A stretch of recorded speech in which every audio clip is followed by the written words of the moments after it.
Or, nous voyons que Dieu, au cours des âges, a toujours été recouvert de peau. Voyez-vous, Dieu s'est caché derrière un voile. Cela me fait penser à une petite histoire qui s'est passée dans le sud.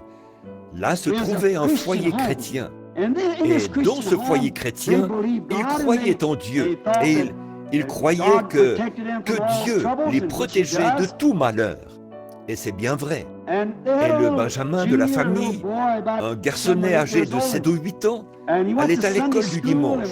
Et c'était un brave garçon. Mais il avait peur de l'orage, et particulièrement lorsqu'il y avait des éclairs.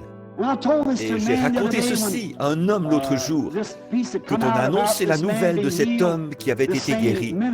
Ce même ministre m'a dit, « Ils font de vous un Dieu, frère Branham. » Eh bien, vu que c'était un critiqueur, j'ai pensé que je pouvais peut-être couper un peu court à la chose.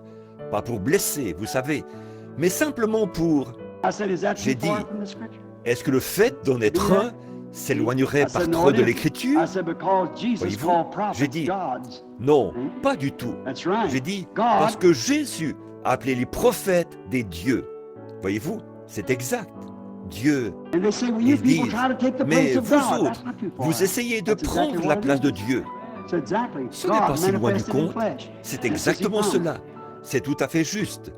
Dieu manifesté dans la chair, tout comme il l'a promis. Cette petite famille, donc, je lui ai raconté cette petite histoire qui m'est venue à l'esprit à l'instant.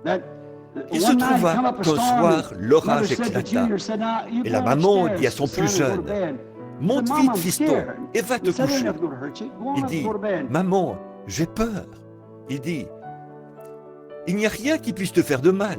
Monte et va te coucher. » Le petit Benjamin était étendu là-haut, apercevant par les fenêtres la lueur des éclairs.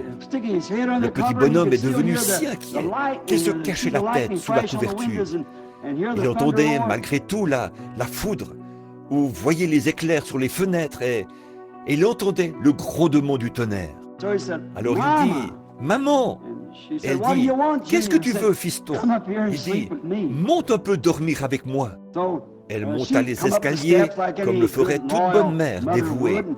Elle monta et prit son enfant dans ses bras. Elle lui dit, « Fiston, maman désire te parler un petit peu. » Il dit, « Très bien, maman. » Elle dit, « Souviens-toi bien de ceci. Nous allons constamment à l'église. Nous lisons la Bible. Nous prions. Nous sommes une famille chrétienne. Nous croyons en Dieu. » Et elle ajouta, « Nous croyons que dans les orages et dans tout ce qui peut survenir, Dieu est notre protection. » Il dit, « Maman, je crois tout ça, mais lorsque ces éclairs sont si près, je veux un Dieu qui soit recouvert de peau. » Ainsi, je pense que non seulement ce garçon, mais nous tous sommes de cet avis-là. Lorsque nous nous assemblons, lorsque nous prions les uns pour les autres, Dieu recouvert de peau